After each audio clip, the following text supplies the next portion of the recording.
ব্যাপার, আবিদ ভাই এখনো আসতেছে না কেন? মিরাজ, সরি ভাইয়া, একটু দেরি হয়ে গেল। কোনো সমস্যা নাই ভাইয়া। শোনো, তোমার মোবাইল চেক করো, 30,000 টাকা দিয়ে দিছি। ভাইয়া, আপনি না বললেন এই মাসে আমার ভাগের 70,000 টাকা লাভ হয়েছে, তাহলে 50,000 টাকা দিন। শোনো মিরাজ, তোমার এখানে আসার আগে হঠাৎ করে বালুর এখান থেকে ফোন আসছে। বালুর ম্যানেজারকে 22,000 টাকা দিতেছে, এই জন্য তোমাকে পুরাটা দিতে পারিনি। আবিদ ভাইয়া, বাড়িতে একটা কাজ করবো বলে আমার 50,000 টাকাই লাগবে। বুঝছি, তোমার 20,000 টাকা হলে হয়তো।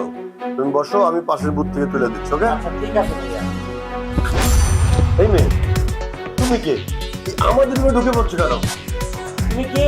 এখানে কি চাও? আমাকে আপনারা চিনবেন না, আমার বাড়ি বিলাসকান্দি। আসলে খুব বড় একটা বিপদে পড়ে আমি আপনাদের কাছে এসেছি। দোহাই লাগে আমাকে সাহায্য করুন, আপনারা প্লিজ আমাকে সাহায্য করুন। কি বিপদ হয়েছে বলো তো দেখি, আমি তোমাকে সাহায্য করতে পারি কিনা। আসলে আমি যখন রাস্তা দিয়ে হেঁটে যাচ্ছিলাম, তখন নারী পাচারকারী দলের কিছু লোক আমাকে জোর করে গাড়িতে তুলে নেয়, আর তারা আমার হাত পা মুখ বেঁধে ঢাকার উদ্দেশ্যে রওনা দেয়। মাঝপথে যখন তারা খাবার জন্য গাড়ি থেকে নামে, সেই সুযোগে আমি নিজেকে মুক্ত করে এখানে পালিয়ে এসেছি। দয়া করে আপনারা আমাকে সাহায্য করুন, আপনারা প্লিজ আমাকে সাহায্য করুন।